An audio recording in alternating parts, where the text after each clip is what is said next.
Kamusta mga kaibigan? Halina at ating pakinggan ang isa na namang kwento na magbibigay sa atin ng inspirasyon, saya at kilig. Pero kung bago ka pa lang sa aking channel, pakiclick ang subscribe button, pati na rin ang bell icon para lagi kang updated sa parating pa na upload. Tumingala si Jason Miranda, CEO at President ng JM Group of Companies, mula sa binabasang mga dokumento nang pumasok sa silid ang right-hand man at matalik na kaibigang si Justin Enrico.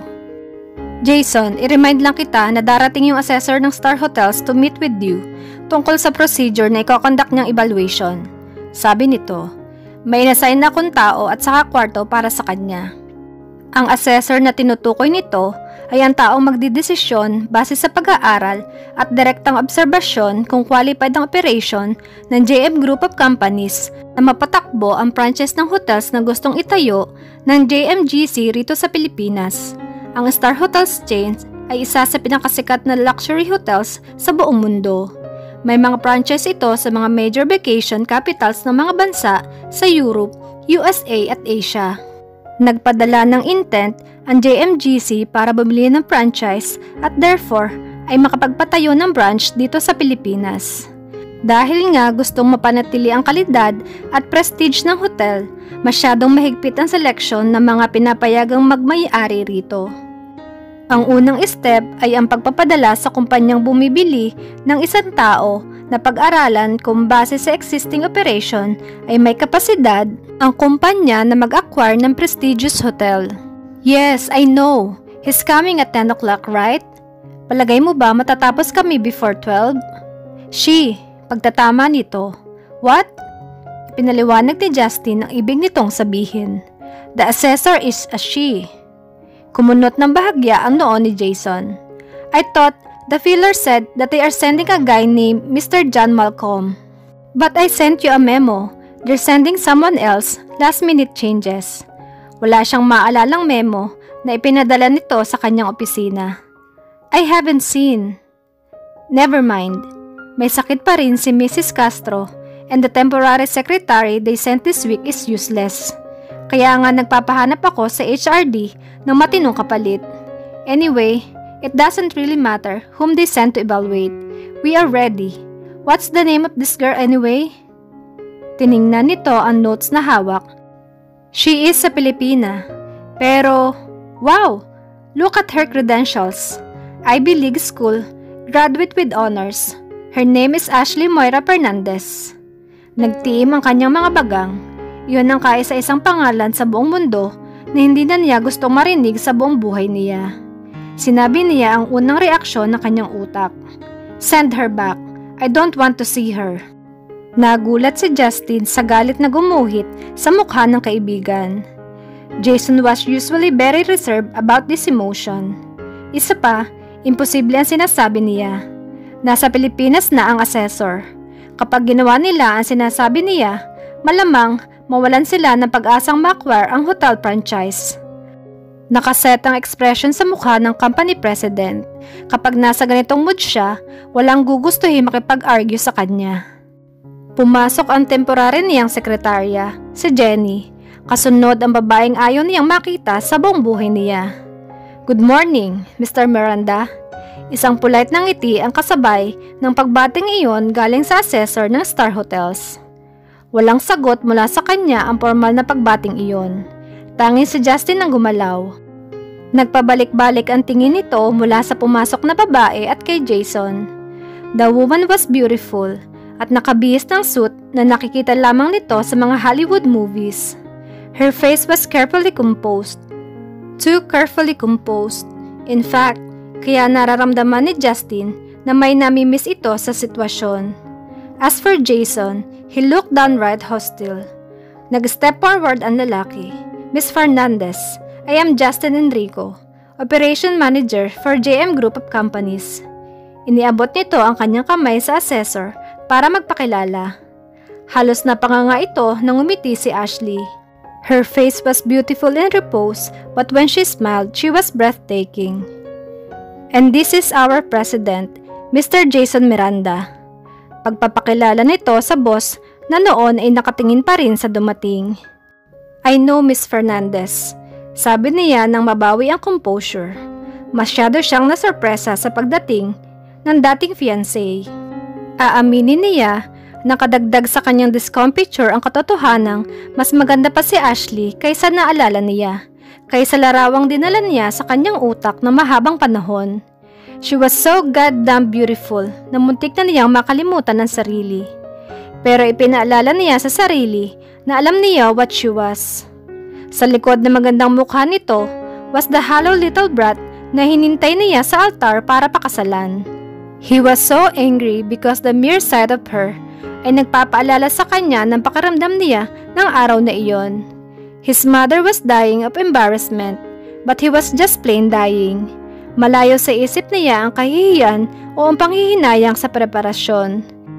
Pero nakaraan na iyon. Hindi na siya isang lovesick na 24 years old. He had built his own business na hindi umaasa sa pera o impluwensya ng kanyang pamilya.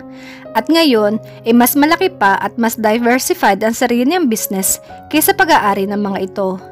Nakaharap na siya sa mga tao at sitwasyong mas nakakagulat kaysa pagpasok ng isang dating kasintahan sa loob ng kanyang opisina. Hindi isang babaeng kagaya ni Ashley ang makakaapekto sa kanya ngayon. "Sit down, Miss Fernandez. Simulan na natin ito. Mas maaga tayo magsimula, mas mabilis tayo matatapos at mas mabilis kang makakaalis." Nawala ang ngiti ni Ashley. "Of course, Mr. Miranda." Nakadama ito ng lungkot. Ibinalik niya ang kalayaang mamili sa lalaking ito 9 na taon ang nakakaraan. At ngayon ay hindi pa rin siya nito napapatawad sa hindi niya pagsipot sa altar. Ibinaba niya ang mga dalang dokumento habang nagdarasal na wala sanang makapansin na nanginginig ang kanyang mga kamay. Parang may sumuntok sa dibdib niya. Pagkakita kay Jason sa unang pagkakataon matapos ang mahabang panahon. 33 na ito ngayon at nag-mature ang mukha nito kaysa naalala niya. Pero yun pa rin ang mukhang hinahanap niya sa bawat mukha ng mga lalaking nakakasalamuha at nakarelasyon niya sa Amerika. Natatakot siya sa nararamdaman habang nasa harapan nito. Lahat yata ng inakalan niyang tapos na para sa kanya ay bumabalik sa kanya ng sandaling iyon. Sinubukan niyang maghanap ng tapang sa pamilyar na routine ng trabaho. Professional na diniskas ang proseso na evaluation, assessment na gagawin sa loob ng 2 hanggang 3 linggong ipamamalagi niya sa kumpanyang iyon. Natagpuan niya ang confidence ng kanyang boses while reciting familiar lines. Kung meron man siyang pwedeng ipagmalaki kay Jason o kahit kanino, yun ay ang expertise sa linya ng trabaho. There was comfort in that knowledge too.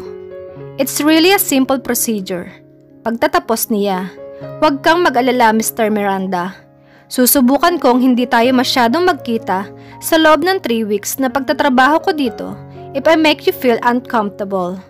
Sarkastiko ang naging sagot ng binata. "I don't care, one way or another. Don't flatter yourself, Miss Fernandez. You don't have any effect on me whatsoever." Gustong maiyak na Ashley sa narinig na iyon dahil alam niyang totoo yun. At hindi niya inaasahang masaktan pa sa katotohanan iyon. "Sure, I think I'd go now. Goodbye." Itinaas niya ang baba palabas ng kwarto at dumiretso sa restroom para i-compose ang sarili.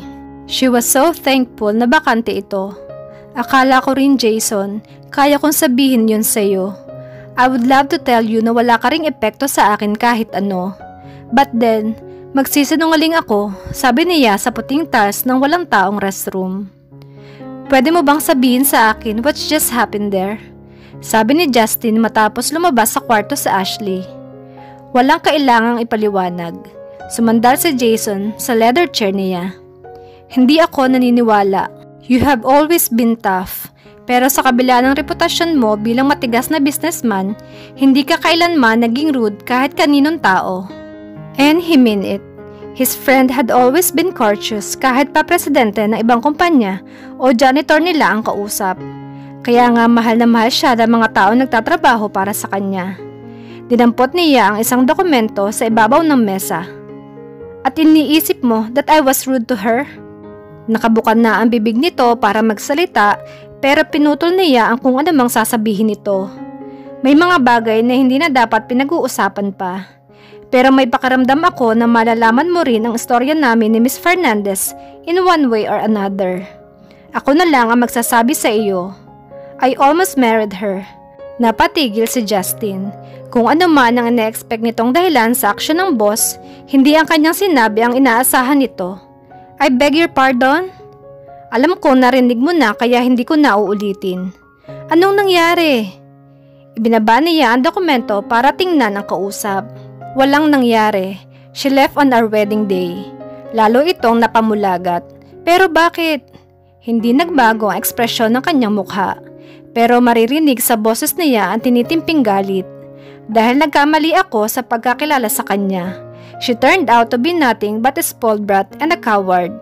Yun lang ang kailangan mong malaman tungkol sa kanya. Hindi sapat ang dahilang iyon para sa operations manager. That's all.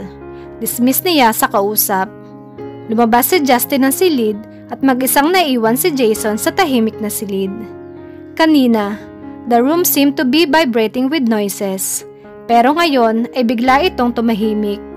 Ganun pa rin ang epekto ni Ashley. Tumatahimik ang lugar kapag nilisan ito. Hindi dahil nawalan talaga ito ng tunog.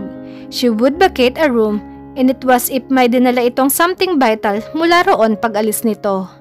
Unbidden memories came to his mind. Naalala niya nang unang niyang makita ang dalaga.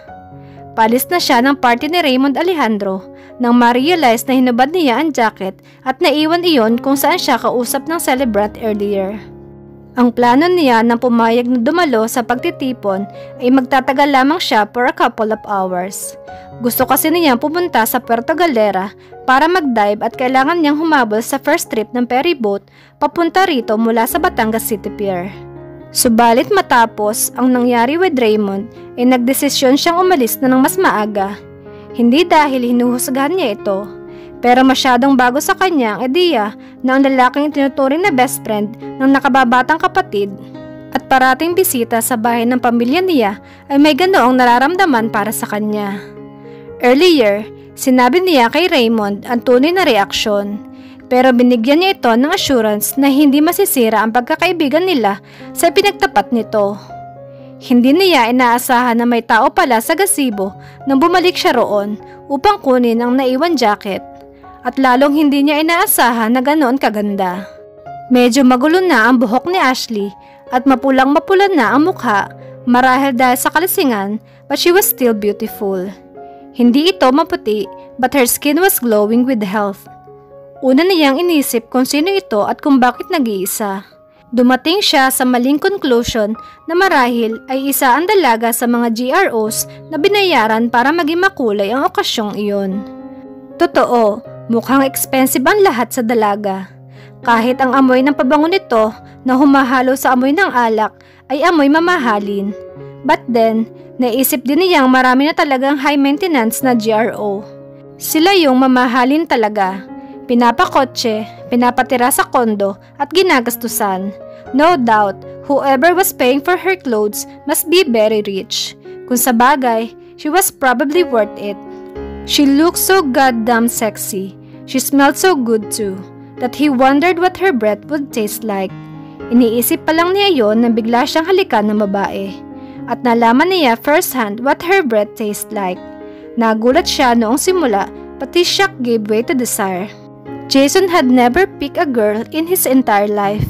But then again, hindi pa rin siya naapektuhan ng kahit sinong babae na kagaya ng sandaling iyon. Whatever she was, there was something fresh and sweet and yet sensuous about her. May pakaramdam siyang hindi niya kayang iwan ang dalaga. Not when she was so willing and soft in his arms. At hindi nga niya kinayang pakawalan si Ashley kahit nang madiskubre niya na isa itong lisenteng kolehiyala. Naalala niya na lumabas ito ng banyo. Hindi ang woman of the world na isinama niya sa Puerto Galera, kundi isang teenager. She looked so lost and confused that he wanted to kill himself. Hindi niya alam ang gagawin. That was before she started crying. Naguluhan siya sa sitwasyon, kung paanong ang babaeng inakala niyang isang GRO ay umiiyak na parang isang bata. She cried in his arm like the child she really was. He felt like a jackass kasabay ng pangako sa sarili na gagawin niya ang lahat para hindi na ito muling umiyak. Iyon ang dahilan kung bakit siya pumayag na pakasal dito. Hindi siya natatakot sa mga banta ng ama nito. May koneksyon din ang pamilya niya at hindi siya pababayaan ng mga ito. Pumayag siyang magpakasal kahit wala iyon sa plano. Because he couldn't find it in his heart, nadagdagan pa ang distress na nakasulat sa magandang mukha ng babaeng nakasama lamang niya ng ilang araw but whom he recognized from the first time they kissed had the capacity to change his life. Hindi niya alam kung kailan niya sinimulang mahalin si Ashley. Ang alam lang niya ay binago niya ang kanyang mga plano sa buhay para isali ito. Pero hindi pala sapat yun sa dalaga. Nang gabi bago sila ikasal, nagtanong ito ng tungkol sa mga plano niya at tungkol sa finances nila. Ipinaliwanag niya na sa simula ay kailangan nilang baguhin ang kanilang lifestyle dahil wala siyang balak na tumanggap ng pera sa mga magulang. Pinakiusapan niya ito na ganun din ang gawin. Sinabi niya na magsisimula siya ng bagong business at hindi niya kakayaning suportahan ito sa kinalakihan luho pero panandalian lamang iyon. Nakakasiguro siya na magtatagumpay ang investment na plano niyang pasukin. 2 o 3 taon lamang ay makakabuelo na sila. Hindi ito nagkomento sa kanyang pinagtapat, pero napansin niyang nag-iisip ito ng malalim. Apparently, ay hindi ito para sa ganong klase ng sakripisyo gaano man kaiksi ang panahon, at niwala itong tapang na sabihin sa kanya ng harapan ang totoo. Instead, ay hinayaan pa siya nitong maghintay sa simbahan, naniniwalang ang araw na iyon ay bagong simula. Nang hindi matuloy ang kasal ay nagpunta siya sa Palawan. Doon ay pinilit niyang kalimutan ang nakaraang 3 buwan na pinagsamahan nila ni Ashley. Nang simula ay gumigising pa rin siya ng umaga na kinakapa ang kanyang cellphone para sa morning message na kinasanayan nitong ipadala sa kanya. Kapag may nakita siyang mga bagay na alam niyang i-describe ni Ashley na, "Oh my God, that is so cute," ay kailangan pa rin niyang pigilan ang sarili para bilhin iyon. Hindi naging madali ang paglimot. At one point ay gusto niyang sumuko. Nothing was worth the longing na nararamdaman niya noon. Gusto niyang galugarin ang buong mundo para hanapin si Ashley. He was almost ready to sell his dream na magtagumpay sa sarili niyang pagsisikap kung yun ang kinakailangan para lang mabawi ito. It was at that time na nagkita sila ni Raymond sa Palawan. Nasa bar siya at naghihintay ng order niyang mineral water nang lumapit ito sa kanya. May hawak na isang baso ng inumin. "How are you, Jason?" Natawa siya. Isang halakhak na kahit sa sarili niyang pandinig ay walang laman ng tunog. "Not good," amin niya. May concern na gumuhit sa mukha nito. "I'm so sorry, Jason. I couldn't help but feel responsible sa nangyari." "Why is that?" "Nagkakilala kayo sa party ko, and hindi ko alam kung paano ko sasabihin ito, pero yung best friend ni Ashley na si Missy is my cousin at sinabi niya sa akin na..." "What?" Uminom muna ng isang lagok na brandy si Raymond bago magsalita. Sinabi ni Missy, nag-gate crush daw si Ashley sa party ko. She couldn't have gotten an invitation because she was a minor. She was there because of me, kaya lamang ay narinig niya ang usapan natin nang ipagtapat ko how I felt about you.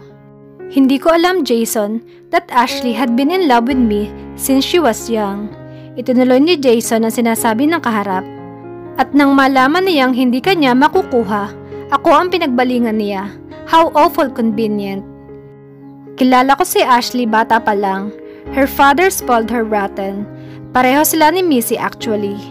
Rich, pampered, extremely beautiful girls who also happen to be extremely intelligent, kaya alam nila how to twist everybody in their little fingers.